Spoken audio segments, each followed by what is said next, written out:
Into race number 3, and this is how they line up for the NZ V8 Utes finale from Hamilton. Chris Pither off the pole, Simon Byrne from grid number 2, Mike Lightfoot and Peter Ward complete row number 2. A row 3 start for Graham Byrne alongside Australian Brett Holdsworth, and we go back to our row 4 start for Jeff Spencer. He's alongside the ITM Hold'em of Scott McKelvey. From the 5th row, it's Dave Stewart lining up alongside Jeff Kernahan. Go back to Peter Robb and David Kernahan from row number 6. And then row number 7, it's Mark Joblin and Kane Lobb completing the lineup from the rear of the grid. So race 3 for the NZ V8 Utes from Hamilton. Wait for the lights to go out for the final time for 2011. They've been entertaining right throughout the championship. Lights are out, and it looked like initially I thought Simon Byrne had just got the jump, but Chris Pither starts pulling gears and slots into first, down into turn number 1, and Kane Lobb's already slicing his way through traffic in the opening corner. Kane Lobb has to do that. He's got to take every opportunity he can in the first 1 or 2 laps. While these other guys are still trying to decide what their cards, or sorry, the Utes are doing in this instance. He needs to pounce. He's got to pounce aggressively as well if he wants to take back second in the championship. There's Spencer down the inside of Graham Byrne, and a little bit of contact just in the first third of the corner between those two, and Kane Lobb and Scott McKelvey both take advantage of it. Peter Chaos Ward in behind Mike Lightfoot. Mike Lightfoot's had a pretty solid weekend in the BSL Racing Ford. Probably the first time these guys actually seen such dry conditions, so it'll be new to all of these guys because they've had some atrocious conditions to handle so far. But Chris Pither showing everybody a clean set of heels. Simon Burns, we've seen him have a great deal of Ute control in the rain, so let's see if they can transfer to these drying conditions. Now, where's the other man in the championship? Second, there he is right there, car number 2. You can look down the inside. Are they going to come of this? No, not quite far enough down. As Peter Ward runs wide, so does McKelvey and Kane Lobb. Out of turn number 4 on the run to turn out of 5, sorry, on the run to turn 6. Oh, big lock up there from McKelvey. Here we go. He makes contact with Byrne, and around goes Senior in the John Jones Steel Ford. Nothing really in that, just a couple of boys kind of out breaking themselves, and that's the result. One continues, the other one goes around. Mark Joblin just going by on debut this weekend in the Classic Car Insurance number 28 Ford. That's the car that previously campaigned by Rob Jarvis, the Australian, in the early rounds of the championship. Pither will lead at the end of lap number 1. As we said, the number 1 is staying on the side of that car for next year. Here's the peak antifreeze replay. Initially, McKelvey had made the mistake. I was about to say, Mark, good recovery. And then Graham Byrne appeared on the scene. Made a little bit of light contact, and that was enough to unsettle the John Jones Steel Ford. And around he went. Chris Pither's obviously got a great deal of confidence in that car because he's just disappearing up the road. Simon Byrne at this stage has second place in the championship wrapped up, but where's the other man in contention with it? Kane Lobb is up into the 7th position. There he is there, just in behind Scott McKelvey. Yeah, the Mark Cromie Holden Commodore there, so he's forging his way ahead. Not too sure exactly what their drama was in race number 2, but obviously it was terminal enough to not get him back out on the racetrack to try and get a finish, and that probably would have kept the championship alive going into this 3rd and final race. But with a DNF, Chris Pither had enough points up his sleeve with an 83-point advantage over Byrne and an 86-point lead over Lobb to tie up his 2nd consecutive championship. Kane Lobb, of course, a former series champion in the NZ V8 Utes. So a good weekend for Chris Pither, and he'll be hoping to carry that momentum into the Australian V8 Ute Championship, where he currently sits 3rd. I think heading to their 2nd round, not too far away. That's why his nickname is the Gypsy there, Jamie, because he is just everywhere. Here goes Kane Lobb down the inside. He's right back of McKelvey there. Yeah, the boy's nicknamed him the Gypsy because he's never at home and lives out of his suitcases. He does. He's here, there and everywhere, as they say. But of course, look, championship's pretty much wrapped up for Chris Pither, but the round honours, the ideal man, he's coming quick. Is he going to stop? Yeah, he did. Oh, that's pretty... Oh!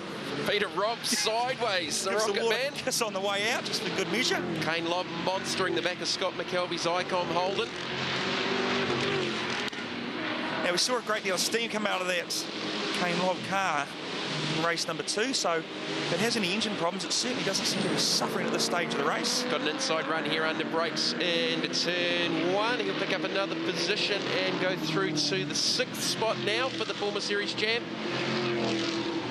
Heartbreak for Kane Lobb with that race 2 disaster, because he's led the championship from round 1, and after about round 2, Chris Pither was well over that 100-point mark in deficit because of the rear axle problems that they were having with the Gallagher Ford in the early season. Well, actually, we back that up. It was actually after round 1, I think, you'll find that he had a couple of really bad races. And, of course, the man in the picture right now, Kane Lobb, capitalised on all of those. Started the championship with a hiss and a roar. But this man on the screen now, to give you an idea, he has so much confidence, he is just under 3 seconds a lap quicker than anybody else at this point. So, mate, he saved his best for last. He's thrown everything at it, including the kitchen sink. His last lap time was a 1:43.8. Next man, Simon Byrne, on a 1:46.5. So there you have it. Yeah, well, for the round, I think he's got about an 8-point advantage over Byrne because they both have a win in a second. But Pither qualified on pole, and he's poled at all 7 rounds of the championship. He's won 3 rounds on total points. Kane Lobb also won 3 rounds. And if you have a look at the win list for Chris Pither, he has picked up 11 wins over this championship. As we're on board now with Mike Lightfoot, the BSL Racing number 96 Ford. Yeah, but I bet you if you've done the same equation, Jamie, and if you had a look at the DNF pile, I would think that Chris Pither probably would lead that as well somehow. But either way, he's accumulated more points at this stage of the championship than anybody else. He's unbeatable to the championship, so he's going to have that number 1, like you say, for another championship. Well, it's the end of a long weekend and the sun's back out. I don't know how many times we've said that over the weekend, but the sun is back out. The track is drying. Kane Lobb now turns his attentions to Jeff Spencer.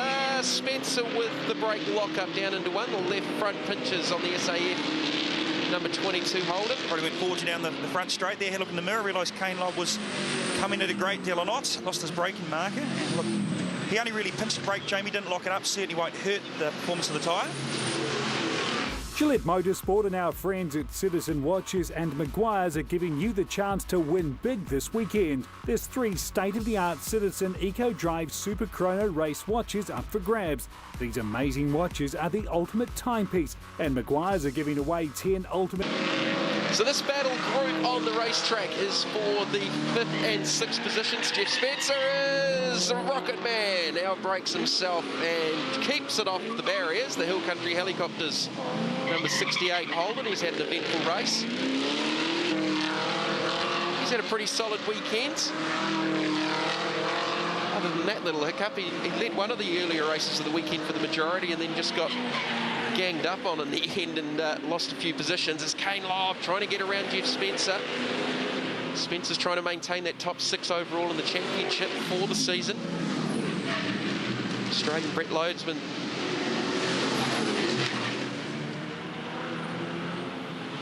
This back there, Brett Holdsworth, I should say, sorry, Brett Loadsman is an Australian sprint car racer. Just to confuse everything, is a peak antifreeze replay. This is the Rocket Man and Dave Kernahan. Couple of boys just jostling for the real estate there going into turn 2. And I think Peter's gone off at the next corner. There's only ever one winner in that situation. So Kane Lobb continuing to stalk Jeff Spencer here. We're past the halfway mark of the final race of the championship. Chris Pither in the box seat. He's got a 7-second advantage over Simon Byrne, and he's lapping over a second quicker than the second place runner at the moment. As Lobb goes down the inside, a little bit of contact there with Spencer on the way through. But he picks up the position, bump and run down into turn number 1. Lobb goes through to the 5th position. But it's not going to be enough. No, because he's got to finish in front of Simon Byrne, who's course in 2nd place in some, well, 10 seconds up the road from this battle at the moment with Kane Lobb. Yeah, Kane having to start from the rear of the grid after that costly DNF in race number 2. It has not gone well this weekend for the Mark Cromie Holden team. There is Simon Byrne, Mike Lightfoot in 3rd, looking for another podium this weekend. Lightfoot finished in 5th in race number 2. There's the gap back to Kane Lobb, Jeff Spencer, Scott McKelvey, and the Australian, of course, Brett Holdsworth, keeping a key eye on his brother Lee Holdsworth in the V8 supercar action here this weekend at the ITM 400. Well, this man in the picture, if you thought he'd actually slowed down because he has such a big lead, almost 9 seconds, the answer is no, because I'm looking at the time monitor here. He's just gone quickest to the second split. Yeah, 2 sectors so far. Both yellow boxes have been ticked. Bit of understeer there. A bit undecided what he should do in the middle of the corner, but I think we're going to see the fastest lap of the race when we come onto the start-finish line. Well, it was a 1:43.89, and that becomes a 1:43.24, so he's just taken 6 tenths off what he did on the previous lap. For no other reason than probably just because he can. And Simon Byrne does a 44.8, so 1.6 seconds slower than Chris Pither on that last lap, and the gap is now out to 9 seconds, and Mike Lightfoot's not too far behind the McDonald's Ford.